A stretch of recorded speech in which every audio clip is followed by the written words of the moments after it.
welcome back to my channel. My name is Casey, and if you are new here, I would love for you to go down below and subscribe. This is my natural hair series called Curls with Casey, in which I will be going into full detail about everything you would need to know about going natural. The reason why I created this series was because I feel like a lot of people on YouTube don't explain everything that they do, and that doesn't really help you. I'm one of those people that like to know why. I want to know why you picked that product. I want to know why it works for you. I want to know what's in it. I want to know why what's in it works for your hair. So because I like to know every little thing about everything, I felt like I should share it with you guys so that way you guys can start learning everything you need to know as well. So hopefully this series will help you guys learn a lot of information so that way you can really personalize your hair routine for yourself instead of just trying to copy someone else's YouTube tutorial that may not work for you. So this is actually going to be a two-part video. We're going to be talking about a lot of natural hair oils, both carrier oils and essential oils. A lot of people don't know the difference between the two, so I'm going to explain that to you guys now. It's really important to know the difference between carrier oils and essential oils because they are two completely different oils with two completely different structures and have two completely different purposes. Essential oils are known as volatile oils or erythral oils. Technically, they aren't really oils. They're more like liquids that evaporate. That's why a lot of people use essential oils for aromatherapy. They're very highly concentrated and cannot be used without being diluted. Well, they can be, but it can really harm your skin or your hair if you use them without being diluted first. The reason why they're so strong in scent is because they come from the most potent part of whatever plant they're extracted from. Because they are so potent, they are usually mixed with other ingredients in hair or skincare products to help dilute them, and that's where carrier oils come in. So carrier oils, on the other hand, are true oils. They're known as like vegetable oils or base oils. So like I said, essential oils are usually derived from the most potent and central part of the plant, whereas carrier oils are usually derived from the fatty portion of the plant. Their molecular structures are a lot heavier than essential oils. A lot of them also contain a lot of lipids, fatty acids, water-soluble vitamins like vitamin C, E, and K, and a lot of those are not found in essential oils. The reason why these are called carrier oils is because they help to carry the essential oils into the skin or the hair. So essential oils will actually last you a while shelf life wise. However, carrier oils, on the other hand, they will go bad after a certain amount of time just because they are so packed with lipids, and fats like that will spoil if they're sitting out too long. So like I said, many hair and skincare products contain both essential and carrier oils because the carrier oils are what help to dilute the essential oils and to carry them into the hair and the skin. They kind of really work together. Now there are tons of essential oils and carrier oils out there that are used in products all the time. I'm not going to go into detail about every single one of them, but I'm going to go into detail about the ones that I like the most and the ones that are most used in natural hair products. That way when you're reading like labels and ingredients, you can kind of understand why they use whatever oils they use for whatever purpose that the product is supposed to have. I hope that made sense. What I'm really trying to say is understanding what oils do for what purposes will help you understand what will work for what you need for your hair. So like I said, I'm going to split this video into two. This video I will talk about the carrier oils, and then next week we'll talk about the essential oils. So let's go ahead and get right into it. So I have been studying like natural hair oils since like before I even went natural. It was just always so intriguing to me to learn about all of this stuff. So a lot of this stuff I did learn on my own. A lot of it I have learned in like trainings for work, and a lot of them I have actually just learned by reading the labels on natural hair ingredients or natural hair products. So this stuff is not made up. This is not stuff that I just kind of came up with on my own. These are facts, and these are things that I have just learned about over the years. Avocado oil is one of my favorite oils of all time. It has a very high penetrative power, so it will not sit on your hair. It will not leave your hair feeling greasy. It's also used in a lot of detanglers because it provides a lot of slip to the hair. Plus, it's packed with antioxidants, minerals, biotin, which is a very important mineral to help with strengthening your hair. And it has vitamin A, B5, and E as well. Argan oil, which is known as the liquid gold of all the oils. It has a special vitamin E compound in it called tocopherol, which really helps to boost cell reproduction, which in turn helps to regenerate hair follicles. It also penetrates the hair to nourish keratin, which is a very important building block of the cuticles of our hair. It's also filled with lots of fatty acids that help to improve shine and luster of your hair. Argan oil is one of those oils that you want to look for in products if you are suffering from any dullness from like color or styling or just damage in general. It really helps to give your hair a nice shine. Amla oil is another oil that a lot of people don't know about, but it's actually really amazing. It's typically used in a lot of hair products that aim to promote healthy hair growth and control hair loss. It's one of those oils that are known to stimulate hair growth in the follicle as well. It also actually cleanses the scalp to prevent buildup and dandruff. Plus, it's another one of those really nice lightweight oils that help to give your hair a nice sheen. Jamaican black castor oil, which is one of my favorites, you guys already know. It's mostly used to promote thickness in your hair, and it can actually also be used on the scalp to prevent hair loss. It's very effective at this for several reasons. Its very antibacterial and antifungal properties help to reduce dandruff or any other scalp problems that you may have. Plus, it's very rich in this acid called renolytic acid, which helps to increase circulation to your scalp, which in turn promotes hair growth. Renolytic acid also promotes healthy scalp because it's known to kind of balance the pH in your scalp. It also helps to replenish your scalp's natural oils to kind of reverse any damage that you may have from perms or color or any type of chemical treatment, because those do affect your scalp. Those chemicals can actually cause your scalp's pH to go all out of whack, so the renolytic acid in castor oil kind of helps to balance that out. Plus, castor oil is packed with lots of antioxidants, which helps to nourish keratin in your hair as well, which helps to make it a lot healthier, stronger, smoother, and just frizz-free all in one. Castor oil is that one oil that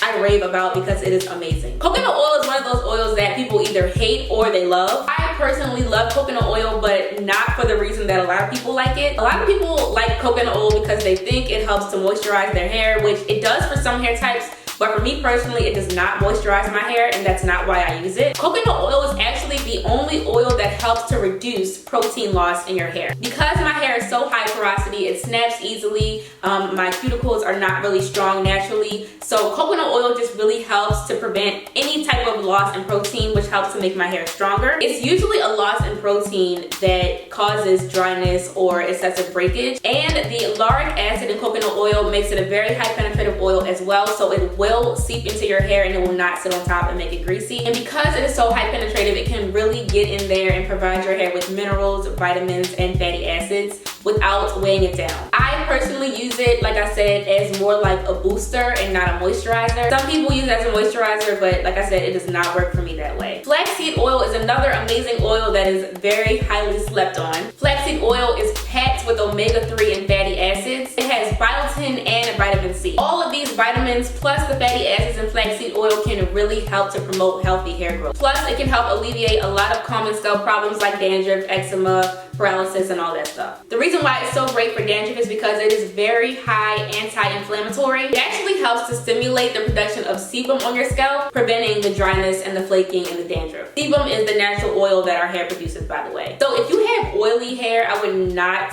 recommend using flaxseed oil on your scalp because it's just going to produce more oil. But if you have very dry scalp, I highly recommend trying flaxseed oil or products that have flaxseed oil on your scalp. Grapeseed oil is my favorite lightweight oil of all of these oils. Grapeseed oil helps to lock in moisture, prevent frizz, and add moisture to dry, brittle hair. Grapeseed oil is another great oil if you experience a lot of shedding or hair loss because it contains a lot of antioxidants, which will actually help to discourage the production of DHT, which is a hormone that generates hair loss. So grapeseed oil can really help to prevent that. Grapeseed oil is actually another great oil if you have damaged hair because it's packed with lots of fatty acids and vitamins, which will help to rebuild damaged hair. Hemp seed oil is another amazing oil that is slept on. Oh my gosh, like extremely slept on, especially if you have high porosity hair. I would not recommend hemp seed oil for those with extremely low porosity hair because it is very packed in protein. Our hair is 97% protein and hemp seed oil is 25% protein. The high protein content in hemp seed oil will really help to rebuild damaged hair. It helps to strengthen the hair. It helps to prevent hair breakage. Plus, the protein in hemp seed oil acts as an emollient, which will actually help to bind water to your hair, which will help hold in moisture, which in return will help the overall health of your hair. Also, of course, because it is so high in protein, it helps